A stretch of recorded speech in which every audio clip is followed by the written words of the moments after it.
Chapter 6. The News.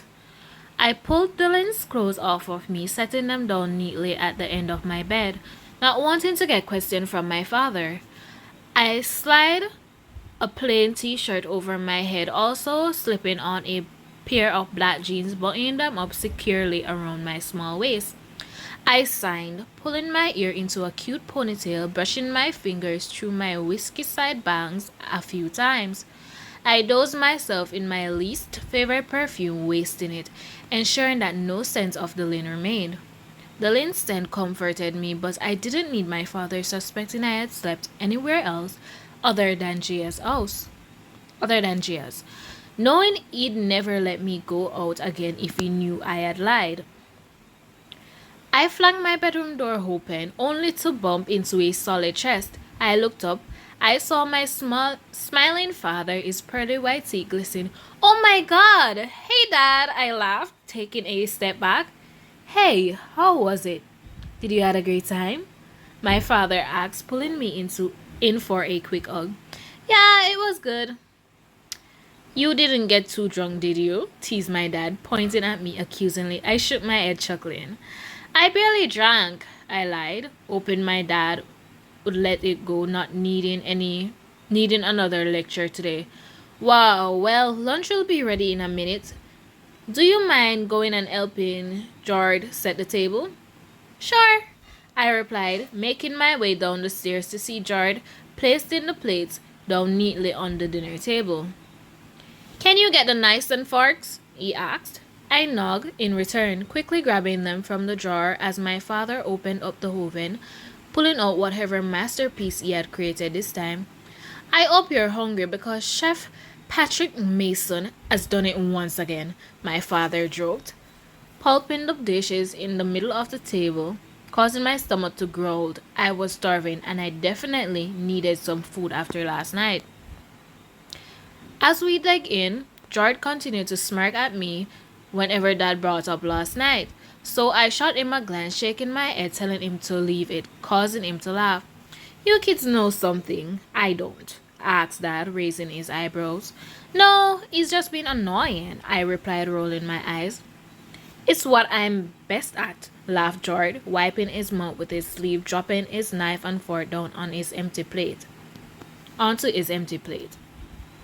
You two should grab you should go and You two should go and grab your jackets. The announcement is in about 20 minutes, and I want to get there early to get a good spot, said my dad as he cleared up the empty plates. Announcement? I asked, confused. My father looked at me, shaking his head. Yes, the announcement Alpha Peter is making today in the in the ceremony hall. I told you about this last week, Clara. Oh, yeah, of course. I must have just forgotten, I replied, waving my hands in the air.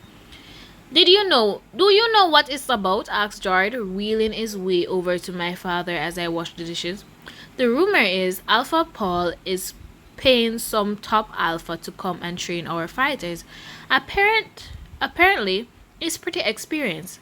I flickered my brows, looking over at George, who had cleared his throat awkwardly. Dropping his glance, why would he need to do that? I asked. For the safety of the pack, Clara. It's no secret that our fighters have lost motivation recently. They're not as skilled as they once were, replied my dad. I watched as Jared wheeled out of the room, his head low as he signed, causing me to cross my eyes, watching him disappear around the corner heading to his room. I'll go grab a jacket, I mumbled as my eyes lingered on the hallway that Jared had turned around, drawing my bottom lip into my mouth as I sucked on it questionably. I ran up the stairs, slipping on my black teddy coat, snuggling into how soft it was. My eyes scanned my room, settling on Dylan's clothes that were neatly placed at the end of the bed. Images of him racing through my mind. I didn't know when I was going to see him again, and it was making me anxious, especially since we haven't shared information. We had no way of contacting each other. Come on! Yelled my dad from downstairs, causing my daydream to burst. I shook my head to myself as I ran down the stairs and pulling on a pair of shoes.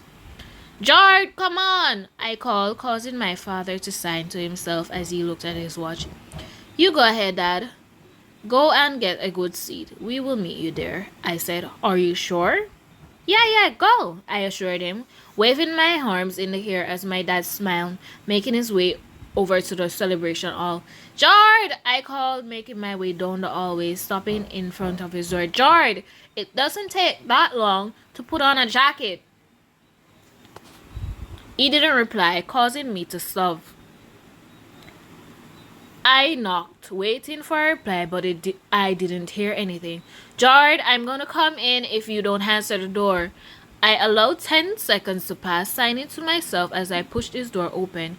Peeking in, Jard wasn't facing me, his wheelchair positioned so he could stare out the window. Jard, I asked, causing him to let out a big sign. Go without me, he mumbled, his head still hanging low.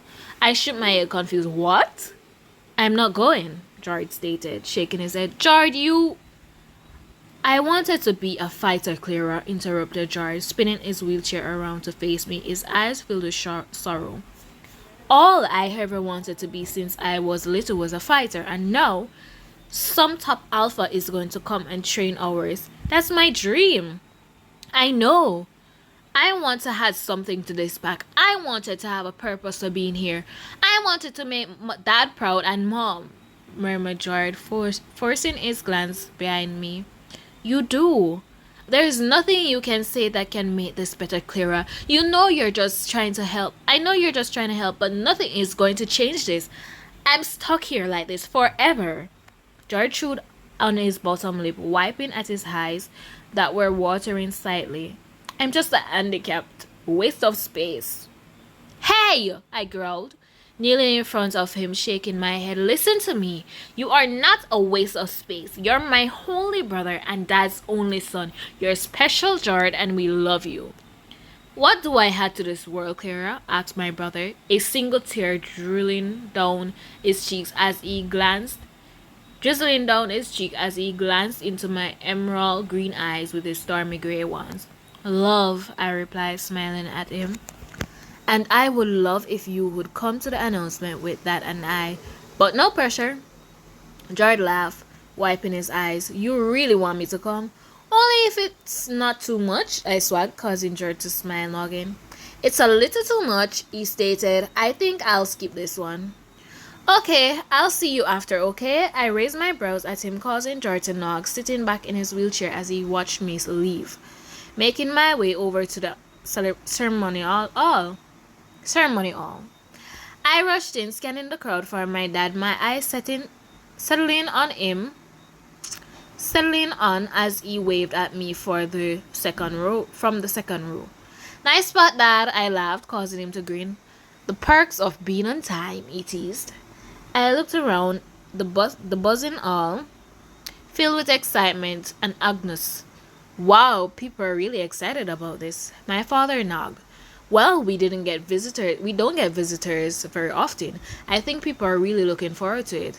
Hey, where's Jared? Oh, he wasn't feeling well, so he hung back, I lied. Settle everyone. Alpha Paul's voice boomed through the microphone as he made his way on stage, causing everyone to quiet down and take their seats. Well, the news has been spreading like wildfire, so there's not much need for a full explanation. But I'm sure you're all well aware that our fighters have been struggling lately with motivation and strength. I've invited an alpha who has top fighters to come and train ours for quite a large fee. So this needs to be taken seriously. He will be staying for a week or until he is satisfied with the progress that fighters have made. I need everyone to treat him with respect if you come across him, but most of the time he will be training. I just wanted to make everyone aware of our visitors. He will be arriving tomorrow. That is all. Thank you. The crowd parted, exiting the ceremonial hall as Alpha Paul left the stage. My dad turned to me, pointed over at Gia, who was rushing over to me, smiling. Hey Gia, how was your birthday? My father asked. Great, thank you, Mr. Mason. I really felt like an old lady today. Old lady now, replied Gia, causing my father to laugh. I'll meet you back at the house, Clara. I knocked at my dad before he made his way through the bustling crowd, giving me one last smile. This is so exciting! We needed more eye candy around here. I rolled my eyes at Gia's comment, causing her to shrug my shoulder gently. Hey, not all of us can have an alpha mate, she teased, making me smile sadly. Can you please not mention Dylan to anyone yet? I asked, looking at her sheepishly. Gia flickered her brows, biting on her bottom lip. Yeah, sure. Are you okay? Yeah, Joy's just not feeling great at the moment, and I didn't want to add anything else into the mix, I replied, swagging. Yeah, of course, said Gia, smiling at me. I need to head back home though, so I'll see you soon. Okay. Oh, and Clara, you need to lay off the perfume. You're burning my lungs, teased Gia, winking. It's not my fault, I yelled after her, shaking my head. Yeah, okay.